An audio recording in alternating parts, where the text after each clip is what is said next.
my internet. Oh, there we go. Welcome back, everybody, to another rousing rendition of Maniacal Musings. I'm your host, Jeremy, as always, and we're here to get it on as if 6 was 9. I've been pushing hard for this episode to happen, and it's a good feeling to see it finally come to fruition. So fly along on my little wing tonight as I do the happy shuffle. What can I say? Dancing's just all right tonight. My co-host, though, is here to show off his Spanish castle magic taught to him by his little miss lover. She's his now forever after, and he wants to shout it out that she's so fine. He tells her every day, "You got me floating until I'm crying the tears of a clown." He calls me and says, "I don't think it's me anymore. She wants to get it on, but I can't handle more love in this bodacious body of mine." The music god CJ motherfucking Plain, everybody. What's up, guys? Bodacious body and all. But, and of course, folks, I wasn't kidding when I said I was pushing for this episode because, well, we got a star on tonight. And our guest tonight is the lovely Clementine Moss, drummer of Zepparella. You all may recognize that name. As well as she is a author as well, and much, much more. But we'll let her talk about all that in a minute. How you doing tonight, Clementine? I'm doing great. Thank you, Jeremy and CJ. This is going to be a lot of fun. We try. But so, tell us, what made you want to be a drummer? Which I actually was a drummer myself in elementary school, middle school, but I didn't last long after that. Really? Oh, that's awesome. I love talking to people who know the drums at least a little bit. Let's see. I didn't start playing drums until I was in my 20s, so I didn't get that good elementary school, junior high school education. Yeah, I started playing in my 20s, and I've been playing ever since. And Zepparella, I've been in several bands, and Zepparella is the longest one that I've been in. We've been around for 20 years. I started that 20 years ago. We play Led Zeppelin's music, and we play all over the country and Canada. And the drums, just when I took a drum lesson kind of on a fluke, and they just kind of caught me up. And I realized that some of the music that I grew up listening to, like Led Zeppelin, a big reason I loved that music was because of the drums. So it was kind of neat to learn drums later than most people do, just because I understood, kind of why I play the way I do and what my influences were in a really big way. Just looking back, I could look back at music before I was a musician and how I used to listen to it. And then once I became a musician, it's like suddenly music became even more alive to me. So it was really neat. Yeah, I will say, if you're gonna honor any drummer in the world, John Bonham is one hell of a good choice. I mean, right? It's a good education, that's for sure. Yeah. The drums on the beginning of rock and roll are just every time I hear those, I'm there drumming along with them. Like, it's just so good. Yeah. And as I was telling you before we went live, I, with other guests, CJ did not join, just finished a 7-part Led Zeppelin bracket a few months ago, and I am very versed in Zeppelin right now. So the fact that you're Zepparella, I told you, I went and checked out the videos. I was like, oh my god, Zepparella is freaking amazing. I'm like, especially the drum and the guitar really is what got my attention. Zepparella. I mean, the singer's amazing too, but the drum and guitar are really right on key. And I'm like, ooh, that's so good. Thank you. I mean, if you want to do some Tommy Lee rolling in the cage, that might make it awesome as well. But I'm not going to push my luck on that one. You couldn't pay me to do that one. But I was going to say, why would you want to ruin a good thing by imitating a complete tool bag? He is a legend in the drum world. He is a tool bag. Nikki's the same way. Like Nicky is such a tool bag. He should have like the freaking Makita logo on his forehead. At this point, like just tattoo like Milwaukee or Makita or something across Nicky's forehead because the guy's on there. Oh well, rock stars in their 50s that are still trying to be 25 or look like douchebags. Says the guy still wearing makeup in fucking spandex at 65 years old, acting like he's 23. Like, really, Nicky? You're gonna call? Okay, yeah. Let's move on. Like, Crew in and of itself is a complete joke now, dude. Like, see, folks. When your co-host says, "Oh, I have pneumonia, I'm not gonna do much talking," I gotta just bring up Crew and you get him talking. I'm sorry. I love Nick. I really do, and I love the '91 record with Karabi. I like Crew's music, but as people, they're just terrible human beings, and they don't make it any better by doing what they do and opening their mouth. Like Tommy and Nicky both are just they're like Sebastian Bach. They need to just what did Frank Zappa say? Shut up and play your guitar. Like that's what they need to do. Shut up and play your guitar. Hey, Sebastian Bach was amazing on Trailer Park Boys, but I'll give him that. But well, as always, we asked our guests to bring an album that means something to them, and Clementine didn't disappoint with this one. So, Clementine, what album did you want to bring in? Why did you want to bring that one? So I brought in Jimi Hendrix, Axis Bold as Love, the Experience's second album. And this is my very, very favorite Jimi Hendrix album, and it might be in my top 5 favorite albums of all time. And a big reason that I love this album so much is because of the lyrics. I'm someone who really, I know Jimi Hendrix didn't really care for his voice, but I'm somebody who just, I don't know, I love his voice and I love what he writes about. And when I first heard this record, it just really hit me in a particular way, as far as just the way that I saw the world and the way that I was kind of living my life. And I love this record because it reminds me of, like, I don't know, just the core of kind of some of my beliefs about life. And that's why I brought it in, because I haven't heard it in a long time, and I thought I would revisit it. Yeah.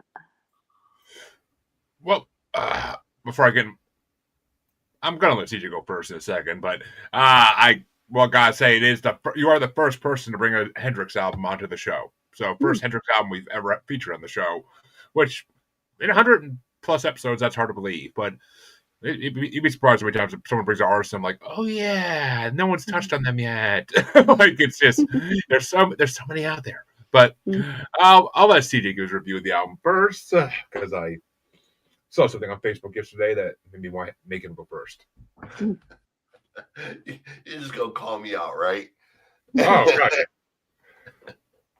Well, no, because we've been through this before. Sometimes you post things after listening to the song or two, and then you change your mind. So Hendrix is one of the people that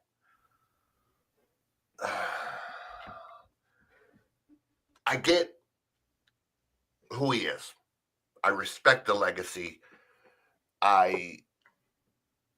It's weird for me, okay? Like, my 2 favorite guitar players are both Hendrix devotees. But I don't get Hendrix. Hendrix is one of them people I have never really connected to. I listen to his stuff and I'm just kind of like, I don't enjoy it. Like, Yeah. I hear Hendrix cover songs and I always like them better than Hendrix's versions. Oh, that's interesting. Yeah. And it's weird to me because Gary Moore and Stevie Ray Vaughan are my 2 favorite guitar players. And they're both Hendrix devotees, basically. So, you know, it's I don't understand what it is, but I don't dislike Jimmy. It's just one of them people that I'm kind of indifferent to. Like I don't get the hype all the time. Now he has songs that, and there's a few on this record, that when he's in the zone, great. You know, he's very good at what he does. But then there's other stuff that's just kind of like, do you think it's this? Is it the sound? Like, is it the sound of the record that throws you off? I don't know what it is. It's some of it. So one of the things is like the opening of this record, for example, that instrumental feedback thing. It just immediately is just like, and it made me immediately think, okay, this is exactly why I hate and detest Sonic Youth, because Sonic Youth do the same thing. That freaking, you know, and then try to sing over the guitar feedback. And it's just like, don't do that. That's terrible, you know? So when Hendrix does that, no. But on songs like If 6 Were 9, when he's sort of in that middle space and he's just kind of esoteric, then he's very, very good at what he does. But it's kind of one or the other with him for me. Like there's, you know, Hendrix is sort of one of them people I'm either going to really love the song or really hate the song. There's very little Hendrix that I'm going to be like, that's okay. It's either that says something, definitely. Yeah, it's either going to be like, all right, that's a cool song. Purple Haze, great song. You know, other songs, never want to hear that again. You know, but I've heard very good covers. Winger's cover of Purple Haze is great. Gary Moore's got an entire record of Hendrix covers that he just blows out of the water. Stevie Ray Vaughan, you know, recreated Little Wing and made it massively popular. Jeff Healey did a couple. So, you know, I respect the legacy. Obviously, like Eddie Van Halen, there's a ton of guitar players and music that never exists without Hendrix. So, you know, please don't take what I'm saying as being disrespectful. I'm not. Just kind of, he's kind of up there with the Stones. The Stones are another one that I get it. 60 years, they've done incredible things. I just don't get the hype. It's the Stones. Okay, cool, awesome. I don't really want to listen to it. It's like, you know, there's nothing. That's kind of the amazing thing about music, isn't it? Is like at some point it just comes down to taste. You know, like what do we like? What moves us? You know, what do we feel in our bones? And I know there's bands that I love that people hate. You know, that's fine. You know, I'm a massive fan of Youngblood. I wanted to hate the fucking kid so much, and you just can't. And I brought it on, and Jeremy pretty much hated it, and I get it. You know, I wanted to feel the same way, but it's really hard to hate the kid, man, because in an age where there's no real rock stars, he is rising to the occasion like nobody else, man. Like, you know, between the Ozzy thing and the Aerosmith thing and just being himself, you know, I mean, he is in that David Bowie, Joe Strummer, Freddie space of just being charismatic beyond, you know, what is normal. So, but yeah, that's my take on it. You know, I got a few songs that are very, very good off this, but most of it was just kind of there. That's good. Yeah, I mean, I'm not completely indifferent from CJ on this one. I mean, I never dug deep into Hendrix before. This actually honestly could be the first full album of his I ever listened to. I know his hits. I mean, All Along the Watchtower, his version of it is one of my favorite songs. Like, I fucking love that song. Purple Haze is classic. Hey Joe is a really great song. I love Hey Joe.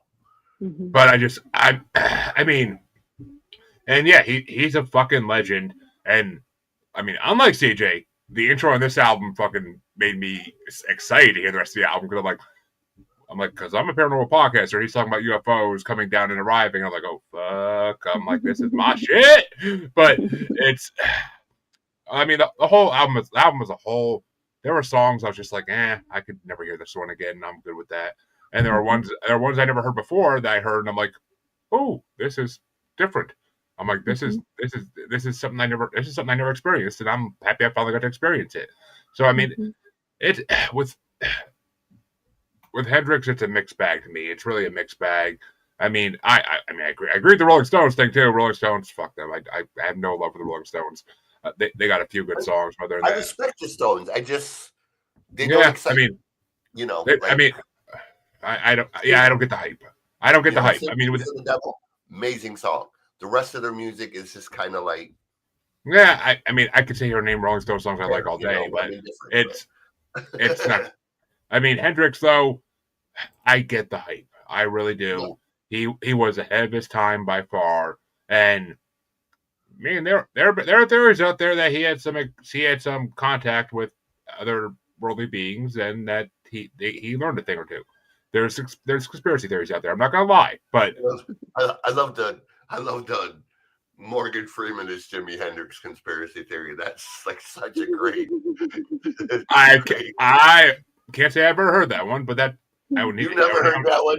It is this whole timeline about how, like, when Jimmy died, Morgan showed up, and they do like the whole facial comparisons and the voice comparisons. I mean, I'm not saying I believe it. I'm just saying, like, the guy really tries to make a convincing case that Hendrix faked his death to become Morgan Freeman, and it's just like, I mean, it ranks up there with the Bob Joyce's Elvis one, dude. See, the Bob Joyce's Elvis one, I can kind of see more of that being real than this one, but conspiracy theories are a dime a dozen. Everybody has their own, and some of them make sense more than others. But yeah, I mean, as far as this album goes, I enjoy listening to it. Would I ever go back to this album and listen to the whole thing again? I probably not, but I rarely listen to anything. I rarely listen to any full album ever again because there's too much music. I discovered 2 new musicians today I never knew existed. So there's always more music, and not even on this show. Like just other bands I listen to after I got done with the homework for this show. Like so, I have a huge list of artists to go through that I want to listen to for a while, and it's just never ending. So, but. Yeah. Hendrix, I'm happy he finally got brought on, and I'm happy that we got to pay him respect finally. And I do got a Hendrix bracket if someone ever picks it when it's their turn. So, someday, maybe. But here's the fun part, though. What are your top 5 songs off of Hendrix's album? I don't know that I can pick. I mean, I love the whole album beginning to end, and it's really hard for me to pick my favorites. Well, I mean. On this show, we call that pulling a Jeremy, but because I've done that, I've done that. But there's no song on here that doesn't like move me. I love every song on this album. The intro, I always skip over that anyway because I'm not a guitar player and I don't really care about that one. But everything else is. I don't know. It's just it moves me in different ways. I love the lyrics. I really love lyrics. Lyrics are important to me, and these lyrics they're simple, but they kind of catch me in a particular way. So that's why I love them. Lyrics don't have to be complex. Lyrics don't have to be complex. That's the great thing about them. But I know. I mean, Elvis has some fucking great lyrics, and his lyrics are simple as shit. I could write his lyrics, but they're amazing because he wrote them before anybody else did. But CJ, what were your top songs? I'm not even going to say 5 because I know you have them. I have 3. If 6 Was 9 is one. Little Wing, obviously, because it was a great Hendrix song, but Stevie Ray Vaughan made it iconic, essentially. And then One Rainy Night is a really cool song because it starts out in that sort of mellow mode, or that sort of mellowish tone, but then he kind of kicks it up about halfway through and starts getting into it, and it really demonstrates like like she said, like Jimmy didn't like his voice. Mhm. Stevie Ray Vaughan, very much the same. Stevie didn't like his voice. They were both, you know, good singers that could more than carry their music. Mhm. Yeah. But that song, "One Raining Wish," really shows that Hendrix had more range than the people give him credit for. Yeah. You know, because when you hear Hendrix, you're used to that one tone, but in this Right. song, he really adds emphasis and the power from his middle section from your diaphragm. I guess it's the proper way to say. But he uses his chest voice instead of his head voice in that song, and it shows that had he lived longer, he would have developed into a pretty decent, singer in as well as a guitar player that probably could have done a lot more than just what he did. He could have easily moved into blues and jazz and other stuff. So Which, yeah. So I got a top 5 for this. I got an honorable mention as well. Little Wing was my honorable mention. I don't think I actually ever heard that song in full. It's a good song. I'm not sure I ever heard the whole song though. I don't look at me like that. one of his most popular songs. It doesn't mean I know it, dude. I'm famous for not knowing pop culture. For fuck's sake, I avoid pop culture with a fucking 5-foot pole. For God's sake, It's like Jesus Christ, dude. It's the song Hogan and NWO used as their entrance. bam, bam, bam, bam. Yeah, essentially, it's sort of a low budget. Okay. I have to Hogan go back. comes out and it has that whole dan dan dan dan dan dan dan dan. That's just it's Oh little. no, I don't know that NWO theme. That's why I know the other one they use for most of their time. But Oh yeah, no, I'm not talking about that one. The one Hogan used as the solo one. no, Where he come out and he always did this shit. It's just Little Wing basically. It's I like the low budget version of yeah, okay. Hogan. I didn't watch WCW, and the only Hogan theme song I know is Real American, and that ain't this song. But my number 5 was If 6 Was 9, because I've heard that song before, and it's fucking amazing always, and it's dirty. So yeah. Number 4 was You Got Me Floating, which I don't think I ever knew that song existed, but it's kind of like, to me, that's like a post-coital bliss song. Like, so I'm like fucking down for it. Number 3 was Little Miss Lover. That's a fun fucking song, and I can't believe I never heard that before. Like that's one of his like underrated tracks, I think. Number 2, I knew this one, but it's fucking incredible. Every time you hear it, it's Spanish Castle Magic. Everybody knows that song. It's fucking incredible. And my number 1 was a surprise. I thought Spanish Castle Magic would be my number 1, but this one kind of pushed it down. I was like, shit. And She's So Fine. I don't think I ever heard that one either. Like, and that's such a good song. Like I'm like, fuck, that could have been my wedding song. God damn it. Things you learn later in life. But well, but yeah, Hendrix was definitely a fun way to start my day listening to Hendrix. I mean, definitely was baked, so it works. My avocado toast from Dunks and my freaking bean baked worked well with it. But CJ, what album did you want to bring this week? I wanted to be controversial, and once you told me who the guest was, I was like, okay, this is the obvious choice because this was a record that was sort of universally slammed, and I understand why. But a German band called Kingdom Come, or if you were around during that time, they were known as Kingdom Clone. A band that I never really paid attention to in the beginning because of all the comparisons. But when we went to see Monsters of Rock in '87, the tour, they were the opening band, along with it was them, Dokken, Scorpions, Metallica and Van Halen, and I expected to hate them, and they were really fucking amazing live. Um, and I was like, okay, maybe I'll go home and actually listen to the record and check them out. And I ended up actually really liking them. And they, even with all the adversity, they stuck around for 25 years in various forums. Lenny, kept pushing through it. So I thought, hey, what better for a drummer of a Zeppelinish band than the band that essentially was accused of completely ripping off Led Zeppelin. So, yeah, the Kingdom Come is the record that I brought, or whatever. And I have opinions, but I'll wait for that. Clementine, what did you think of Kingdom Come? Well, I had never heard of Kingdom Come.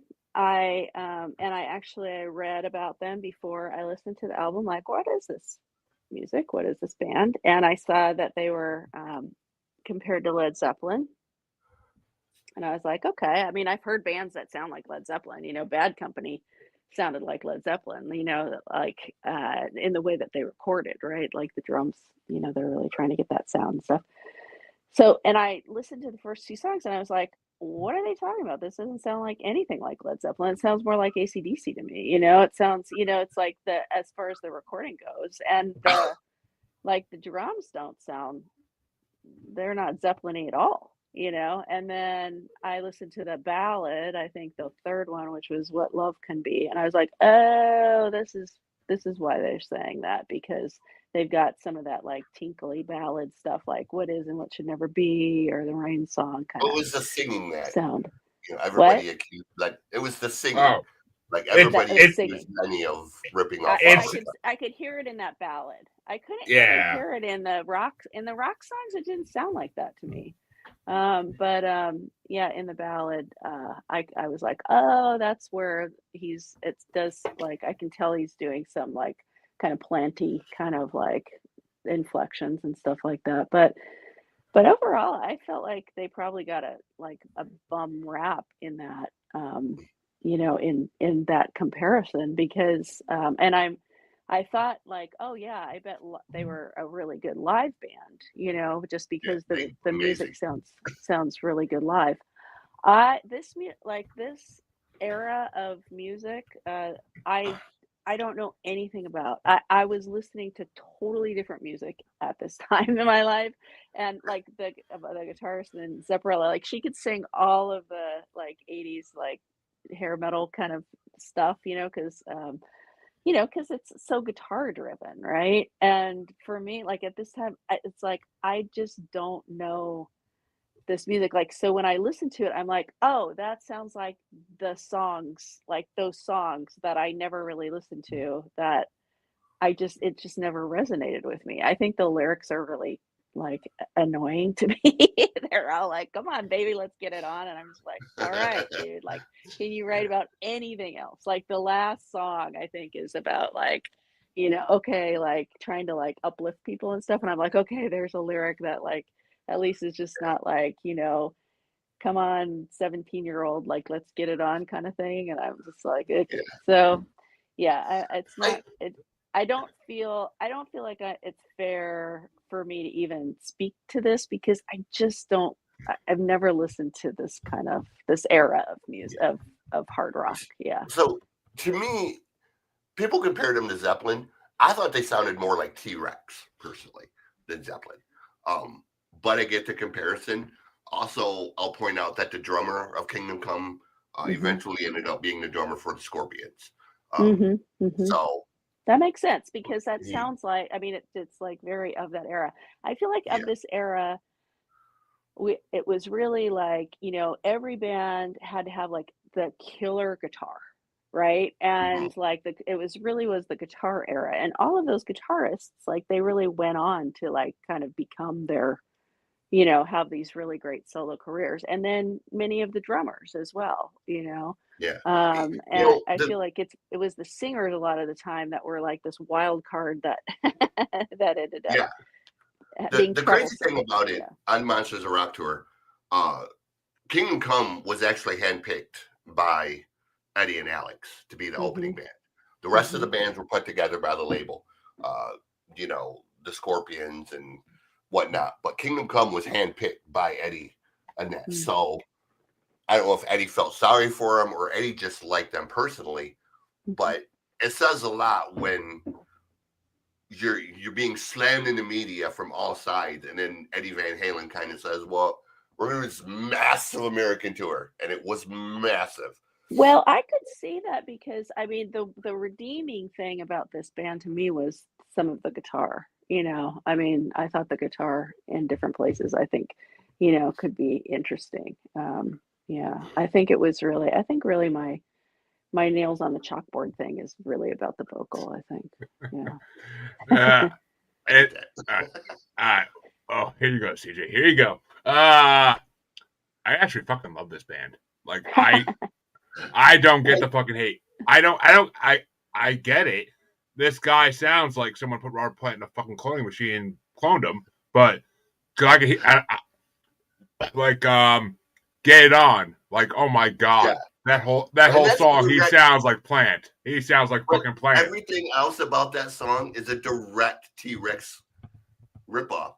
If you ever heard the song Bang a Gong, yeah, it's literally a direct ripoff of Bang a Gong. Like, it's so blatant. Get it on. Yeah. Yeah, it's so blatant that the fact that Mark Bolan's estate never sued them over that was just like, but I mean, I mean, I love this band. I mean, yeah, 80s metal, 70s metal, hair metal was all about, it was all about sex, drugs, and rock and roll. They lived by those three mottos, and that's what they went by. And I got no problem with that. I fucking can love that all day. It gets tired eventually, and I eventually want to put something else on. But for my first time hearing this band, like I knew, CJ kind of gave me like a little preview of like what they wore, and like I read their Spotify bio before I actually listened to them, and I was like, I was hesitant at first because like after doing 7 parts of fucking. That was the other thing. After doing that bracket, I was curious what you would think of them because after hearing 235 Led Zeppelin songs live and live and album versions, multiples of the same live over and over again. I mean, but it almost sounds to me like Zeppelin in a new era. Like it sounds like Zeppelin out of the 60s, 70s into the 80s, and I'm down for that. I mean, I honestly would love to hear what Robert Plant has to say about them. That's what I want to hear because I mean, he's still alive. Why hasn't he? Has he ever said his opinion on this band? Like that. He's commented multiple times. Like Robert's kind of indifferent to him. Like Robert's like he sounds like me, but Robert made a point of saying at one point that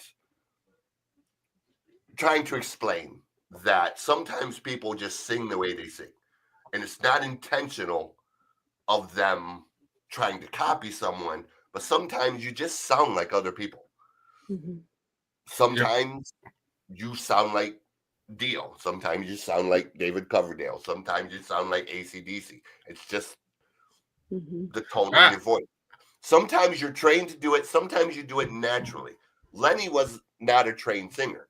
So Lenny was just singing what he grew up with and heard. So he wasn't trying to copy Robert. He just it's natural. You could tell it's 100% fucking natural because he's not trying to. Like, you don't hear him like going into it and out of it. Like it hits naturally when it hits. And if you listen to the songs, Lenny has on some of the songs he has a much higher register. Oh, than Robert. He can do the whole 80s hair metal like. Yeah, I can't even do the fucking screams like they can. I mean, if Andrew was here, he could do it perfectly. But if you get into the later stuff, the more like mid 90s, 2000 stuff that they recorded, it's much more mellow. Let's say mellow. It's more in that vein of there's a lot of piano in it. There's a lot of It almost has a more Great White vibe than it does like a Zeppelin vibe. Yeah. I mean, so but I could definitely hear Zeppelin in the songs though to some degree, and I mean, I feel like they should be in your book of should have, would have, could have, but they are absolutely going to be. They are one of those. There you go. As long as I feel like they need to get represented as something that they could have been amazing. I mean, they really could have been. I mean, I know grunge kind of killed them ever becoming big, but still, like they could have been huge. That's the funny thing. Like even after the first record, they did a second record that kind of bombed, and then he just kept going. Like he at that point he started self-producing and self-releasing, and about every 3 or 4 years he would put something out, and he was just kind of having fun with it at that point. It made enough money off the first record that he could live comfortably, do his own thing, and they're German, so they don't have the whole, and the German market's different anyways. Is this the first record that they did? Yeah, this was their debut. And like I said, they got a lot of attention. It was like it went gold, right? Yeah, almost platinum. So they made a lot of money off this record, and after that, Lenny kind of just, I won't say he walked away, but he walked away from the mainstream thing and just kind of did his own thing. Yeah, and he retired, I think, about 3-4 years ago, from recording, but I think the two guitar players actually are still doing I think they took over the thing and they're still doing it. They're not recording new music, but they're still doing like the old stuff. And James, the drummer, he died. Sadly. I think he died of stomach cancer or something, but really good live band. They were, like I said, I didn't expect anything at all. When we went to Monsters of Rock, we knew the Scorpions were going to be there. We knew Van Halen was there. Dokken was there, and Metallica was the other band. So, we knew all of those bands were going to be awesome. Expected nothing from Kingdom Come, and they came out on stage, and they put 125% out there, man, and they were really good. And I thought, okay, I'll home and listen to the records because this was way better than I expected. I'm not a Zeppelin fan. I'm a fan of Zeppelin's music. Plant singing after a while kind of nailed that a chalkboard to me. Now, oddly enough, Robert's current stuff, the stuff he's done with Alison Krauss and the bluegrass stuff, fucking love it. I think it's some of the best shit he's ever recorded. But the Zeppelin stuff, when he gets up into that high register, it's just like, you don't like it. Yeah, it's like nails out of chalkboard. Right.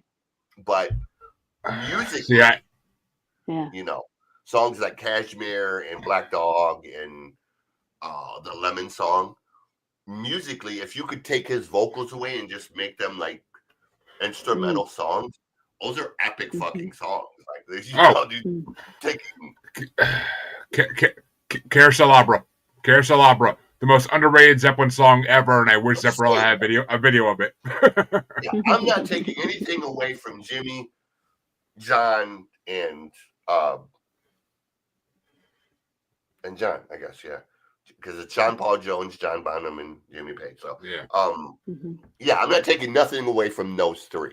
And most, like I said, again, in one of them bands, I don't hate them. It's just Robert's playing. Robert's voice, I kind of have to do it in small doses. So gotcha. Yeah, I get it. That's why he was on the fucking bracket for 14 weeks. But I'm saying, like, you'll catch me listening to it on occasion in small doses. But when you hit me with the bracket and like 40 songs, I'm like, no, that's not happening, bro. I had to listen to right up there with the Sonic Youth bracket. Like, that's not fucking happening, bro. I did not make one of those for reasons. But I had to listen to fucking Moby Dick live, 3 different versions over and over and over again. That's the one with the big drum solo, right? Even I haven't done that. I love Zeppelin. Like, especially now, after hearing like a lot of their tracks I never heard before, I fucking love Zeppelin. But their live tracks leave so much to be desired. Oh my god! Like, Look, Yeah, there Zeppelin wasn't is a lot another of one great of those recording at bands. that time, so it's like it always sounds really bad, and their a lot best of Zeppelin. their best lives were at the O2 Arena in 2007, and as my buddy Aaron says, or as he calls that, not Zeppelin, Yeah, because right. it's not Page. It's I don't know. There's other members missing too. I'm pretty sure, but it's all Definitely. fill-ins. But CJ, what were your top 5 for your album? Living Out of Touch. I really like 17. Shout It Out. And then my two favorite actually are the slower songs, the Now Forever After and the Hideaway. Those are, again, a little bit more of a, I want to say more of a vibe, but a little bit more of a soft touch on those songs, a little bit more emotion and feel to them. A little bit more thought went into you could tell musically, the process, that a little bit more thought went into those ones. And those are the songs, if you listen to the later Kingdom Come songs, they're more like those songs than they are like the Get It On or the heavier songs. Lenny kind of went in that more introspective. Thank you, because I was questioning today whether to actually listen to their other stuff, and you just sealed that for the big bad no. So, but I know this is a weird thing to say, but on the later stuff, lyrically, he almost takes a Jimi Hendrix type of approach. It's very like vibey and esoteric and kind of random and abstract on a lot of the stuff that he does. Like I'm not going to say he sings about butterflies or UFOs, but it's much more free flowing, than it is. I think on the later songs, he didn't really sit down and write like structured lyrics so much as he just kind of. You can tell that on a few songs that he started just playing piano and was just kind of coming up with shit as he was playing, and some of it stuck, some of it didn't, and then he kind of pieced it together of what worked and what didn't into a song. But Lenny's really talented, and he's kind of one of them guys that he stays out of the limelight. He kdoesn't do interviews. He doesn't do videos. None of that. He's very low key. There's not a lot of info about him. I did notice they only had one music video for this whole album, and I wanted to. He doesn't do videos. He doesn't do interviews. None of that, dude. Like, he's very, very private and low key. Well, he's very much in the he's very much in the David Gilmour vein of person. Like, he's very selective of who he communicates with, talks to, interviews, that kind of shit. So but I can respect that to a degree. But Clementine, what were your top 5 for Kingdom Come? I don't have a top 5 for them. I liked the last song. I liked Shout It Out. It was a little bit different, and it was catchy and stuff. And yeah, I don't know. I mean, the first 2 songs were okay. I don't know. It's just not my. It's all good. It's all good. Yeah, I'm sorry. Nah, I want it to be, but it's just not. No, it's cool. Like, I fully expected either. I knew the reaction was going to be one or the other, because it always is with this band. Well, and I was going to go on record as saying, like, I just didn't really. I had to look for the Zeppelin influence. I didn't really see it. I didn't really hear it. Like, but I'm like, my head is in Zeppelin a lot, because it's like I'm listening to it through a drum monitor a lot. So people throw the Zeppelin comparison so easily. It's like with Greta Van Fleet. Oh, Zeppelin ripoff. Really? You hear Zeppelin? You hear Zeppelin and not Triumph? Yeah. And a lot of Zeppelin too, for me, it has to do with the sound of the recording. And this sounds like the 80s, and Zeppelin did not sound like the 80s. It sounded like the 70s. So the recording when I hear Greta Van Fleet, markedly different. The drums sound way different, So that's why I can't really. I was like, That's this cool. doesn't sound like Zeppelin. I was just curious what you guys Yeah. for different reasons. I was curious what you guys were gonna think about it. Because one did the bracket and one kind of makes a living sort of on the sound. I should have got fucking paid for that bracket. Trust me, but I did have an honorable mention for this album. With our love and affection. Tell people to listen to the fucking episodes, and I'll get my love and affection. But the honorable mention I had for this album was "Pushing Hard." That was a fun song. Now Forever After been number 5. That was a good, nice, slow ballady type song in a way. Number 4 is "What Love Can Be." That kind of reminded me of like a slower Crew or Scorpion song. So, my number 3 was the Shuffle. The one song James Connick wrote. My number 3 was the Shuffle, because the Shuffle is a fucking fun ass song. That's a great live song. My number 2 was "Get It On," because it is an amazing song, and I could hear Plant's voice in it so fucking clearly, and it just like I love that I could though. It's not like I hate him for it. Like I fucking love that I could hear that, and I was like, oh, damn, he should do Zeppelin covers just so we could hear what he sounds like with the Zeppelin covers. But my number 1 though, same as Clementine, was "Shout It Out." I mean, I saw the title of the track first. I'm like, is this a Kiss cover? But I was honestly surprised when I heard that. I actually loved it as much as I did. Like, it's a really good it was a good song. I can't lie. I mean, I enjoyed the whole album. I mean, the whole album was pretty enjoyable. I was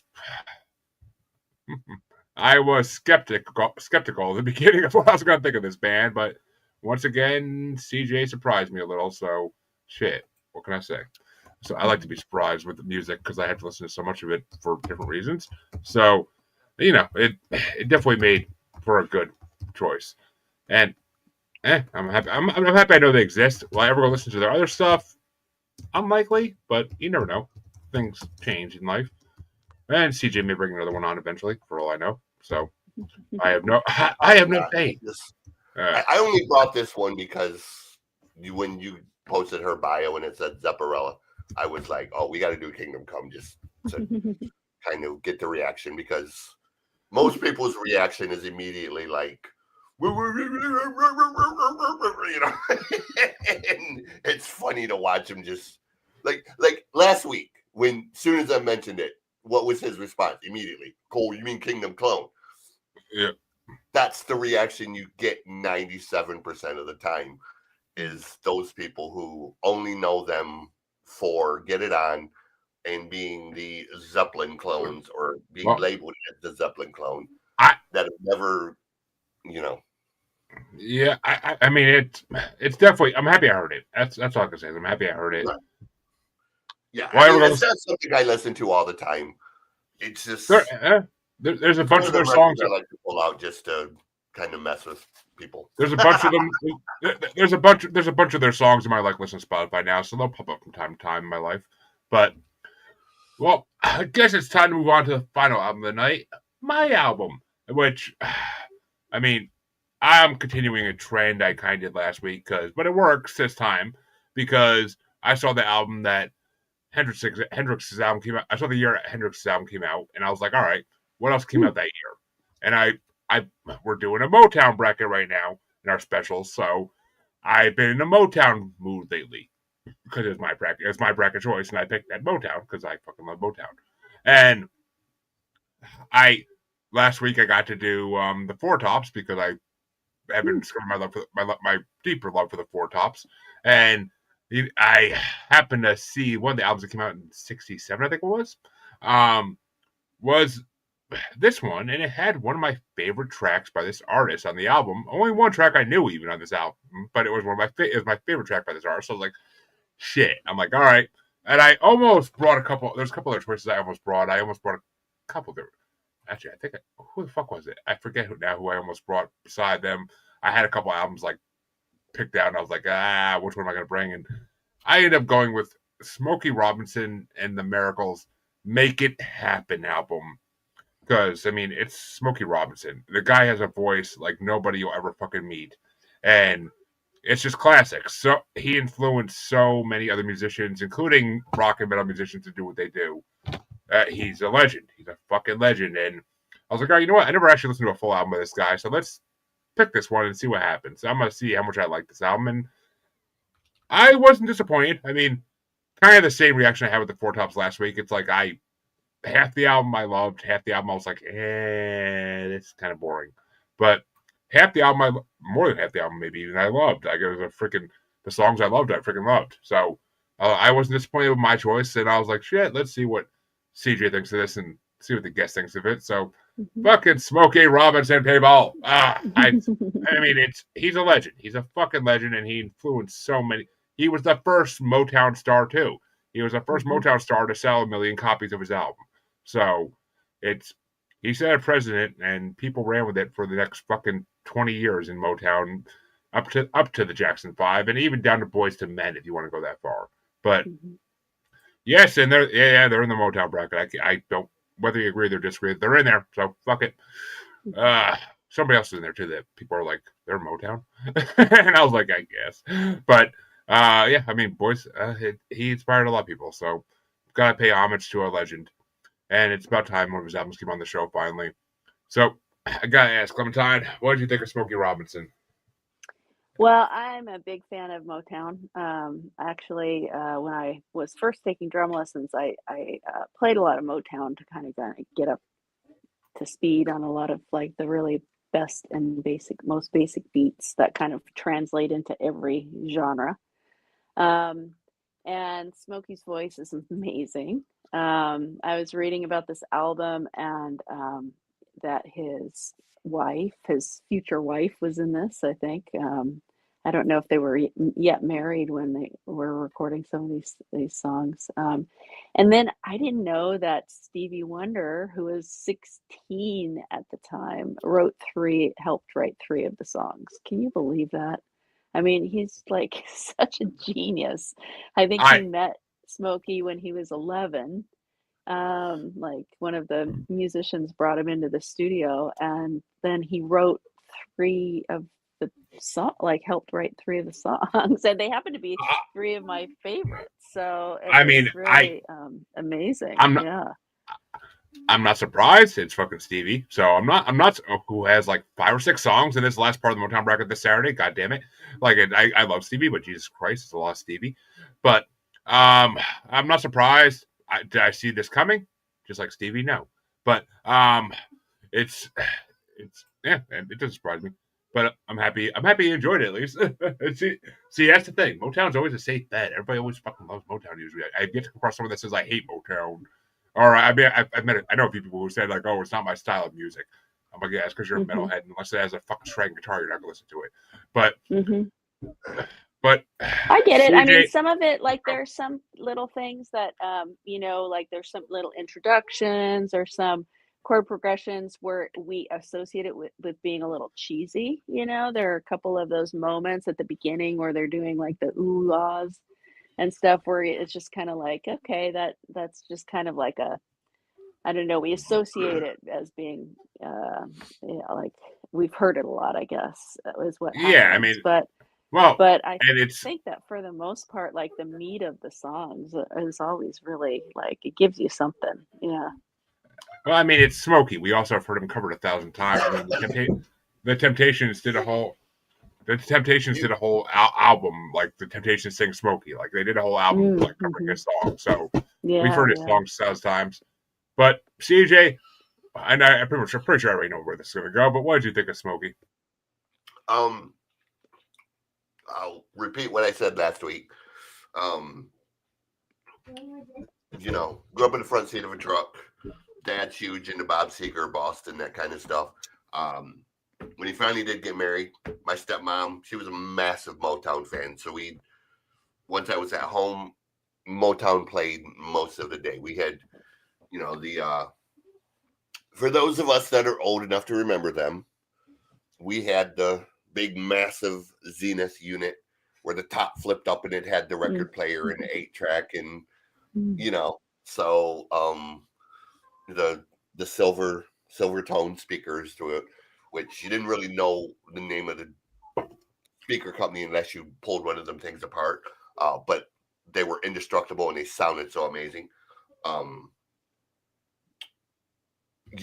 I steady diet of Smokey Robinson and the Four Tops and the CJ, are you in Michigan? Yeah, I grew up in the thumb of Michigan, but I live around like Ann Arbor, Jackson right now. So, so you're required to listen to no Motown, right? I mean, I don't. It was kind of thrust on me. Like I've been bounced around like a ping pong ball, and everywhere I've gone, it's been this sort of new genre of music, which is how I've come to acquire this knowledge of, most people have like, okay, you like this genre or this genre. I can talk to you about Motown or reggae or Japanese music, metal, punk, bluegrass, country, Americana, red dirt. My knowledge of music is 100 or more genres of just random shit that most people wouldn't even know where to begin. And it's really not good for anything other than to do this. Yeah, I love Motown. I love doo-wop music. My love is more in the doo-wop style than Motown itself. Yeah. But a lot of that doo-wop is kind of what Motown was built on. The Four Tops and the Temptations, that songs like I Wish It Would Rain were more of almost like an a cappella doo-wop style than they were like a Motown type of thing. And sometimes cheesy is good. One of my favorite all-time songs, who but the bump and the bump the bump the bump. It's a nonsensical song, but it's just one of them songs, and when it comes on, I gotta turn that thing up and I just gotta sing along because it's a silly song. Duke of Earl, da da da da da, get a job. I love those type of songs of it's what made Sha Na Na so amazing. It's sort of nonsensical, but it was fun. It had that, I guess, timepiece to it. Yep. And it extended past the era it was in, because fucking Kid Rock, when they did with the ball to bang boogie, like he did, and like it's music. You know what I'm saying? And it's timeless music. Like it doesn't age the same way as other stuff has aged. You listen to some 70s bands, it aged terribly. Motown, really, regardless of what it is, whether it was the Vandells, whether it was the Del Vikings, whether it was the Gladys Knight stuff, whether it was Dionne Warwick, it all just really kind of aged flawlessly. It was so well constructed, and it was done in a way that I don't want to call it independent, but at the time it was very independent spirited. Like there was no massive label or no massive budget for this. Berry Gordy was just kind of doing it. The whole label started because he wanted his sons to be able to have a music career, and nobody would take them serious. So Barry said, I'll do it myself. And built a goddamn empire, on that basis of, and as a fan of punk and the do-it-yourself ethic, Motown is one of the most punk rock things that ever exists, man. From the ground up, Motown was completely do-it-yourself. People talk about, I have a home studio. Well, what was one of the original home studios? Motown. Like, go to Motown Museum. That was their fucking house that he built a goddamn studio in, and then turn it into an empire, man. Like that was punk rock as hell for the 1950s and 60s, man. Nobody did that. Exactly. Which I mean, I which is why for this album alone, I mean, I never heard this album. I only heard one song on it, but I end up with 2 honorable mentions because it's fucking such a good album. I mean, my honorable mentions are "Dancing's All Right" and "It's a Good Feeling." Like they're both amazing fucking songs. They got great beats. They got great lyrics. My number 5, "Don't Think It's Me." That's the lyrics in that song have been phenomenally well done. Yeah. Same as number 4, "My Love Is Your Love." Simple lyrics, but you think about your wife, you think about your husband, you think about your partner, whoever they are. Like it just makes you. Everybody can relate. That's a great thing. Yeah. My number 3 was "The Love I Saw in You" was just a mirage.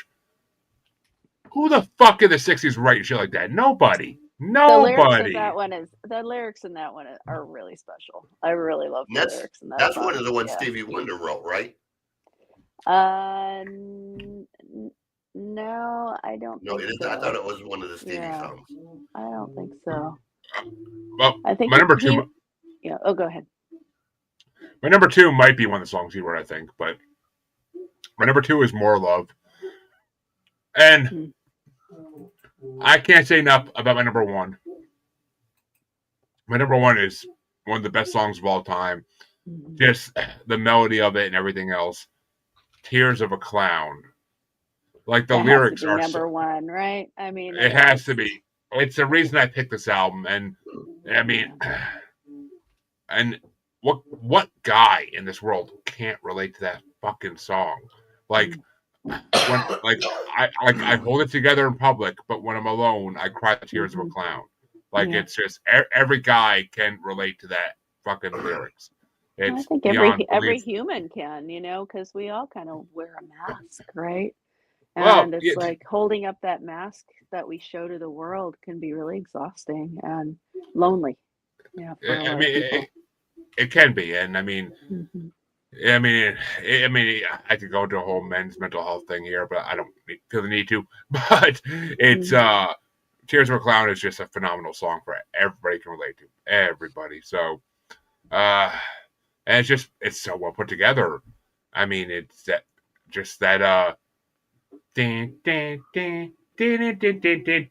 like, and then when it breaks down with the fucking guitar, it's like, oh my god, like when that came up in the freaking Motown bracket in the last part, which I'm so pissed it didn't win that part, so pissed. My anger was full of fury 2 Saturdays ago, but y'all will feel my wrath for that one still, I promise you. But yeah, it just like it's one of the best songs ever, and my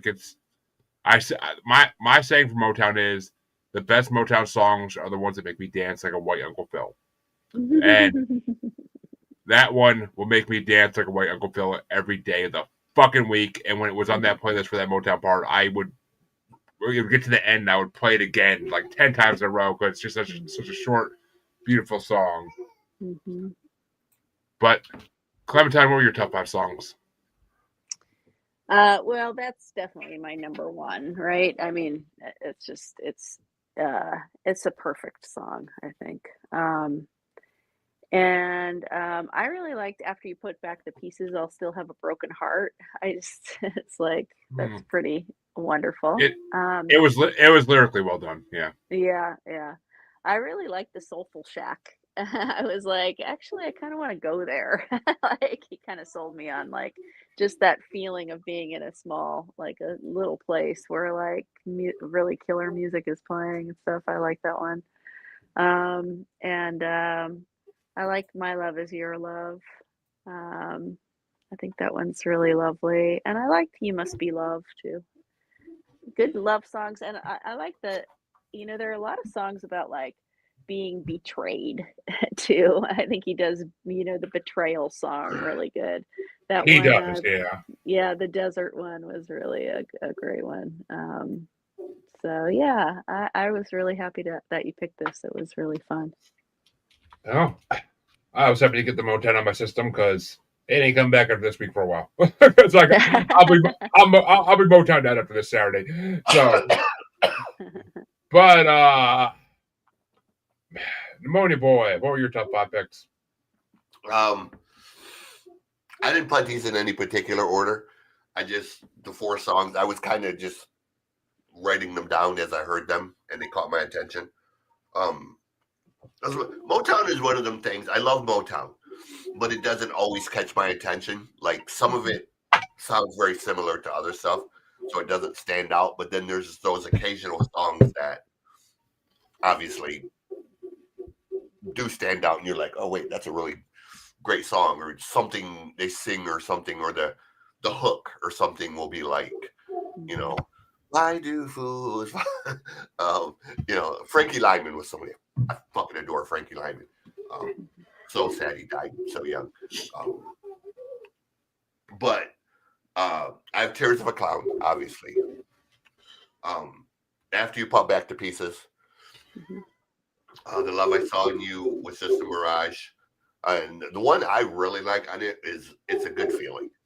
That's the song that is just kind of, got that boppy Motown vibe to it, and that's the one that it had that hook in it, and it was kind of like that's a Motown song right there. Like, if there was a signature Motown sound, that's it. So, see, I would say it's Tears of a Clown. I mean, and it's kind of the same vibe, really. I mean, and I kind of wish it was on this album too, but I mean, Track of My Tears is another Smokey song that's just like right up there, and it's that Motown sound. Like, but which a little preview for those for this Saturday. That is the number 1 ranked song in the Motown bracket is Track of My Tears. So that's a great one too. But folks, we brought you your albums thrice, and I'm getting yelled at for not being back in with the baby soon enough. So we have our episode for tonight.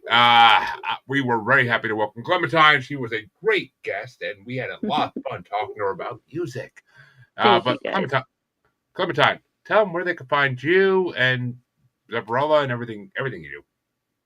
Well, let's see. I am at clemthegreat.com. Everything that I do is there. Yep. And including Zepparella. So Zepparella is playing all around the United States all the time. So visit the website and check it out. Next time you come out to the East Coast, I'll have to check you out. But yes, definitely. See, maybe get some backstage passes. But CJ, where can they find you? Just type in Music God CJ Play, and you'll find everything. You'll find the website, all the random social medias, YouTube, all that. The reaction channel, book page will be up soon. We got the first book in the end stages, and hopefully be out by February or March. That'll be fun to see people's reactions to, the whole Van Wilder meets Texas Chainsaw Massacre that I wrote. Wow. So, if you're a fan of horror or authors like Christopher Moore, Lamb, like books like Lamb are what inspired me. And if you don't know that book, look it up. It's called Lamb. I can't do the whole title of the book. It's called Lamb, The Gospel According to Biff, Jesus' childhood friend. It's a freaking hilarious book. Anywho, yeah, just look up the name. That's right, folks. Just like a bad case of herpes, you can find CJ everywhere. But you could check out both your musers. You can check out both your musers on Facebook as Squatchy Largefoot, on Twitter and the Gram is at Juggalo Bastard, and on YouTube as Maniacal Musings. The only place to see everything we ever done is on YouTube. So many videos, so little time. Go watch them all, please. But we will be back next week with our regularly scheduled episode, hopefully, if the guest gets back to me, because she's a returning guest, and I'm happy to have her back on. And come back this Saturday to see the final part of the Motown bracket and see who gets to pick the Christmas theme bracket we're going to do. there's a few options. So we'll see. Metal, jazz, pop. I'm not sure which ones I get picked. I think there's a couple more options. I gotta look through the list again. I meant to today, but I might have to sit in on the bracket just so I can be in the thing because. Good. But all right, folks. Well, we will see you next week. Go check out Zepparella and Clementine, and yes, come back next time. Have a good one, everybody.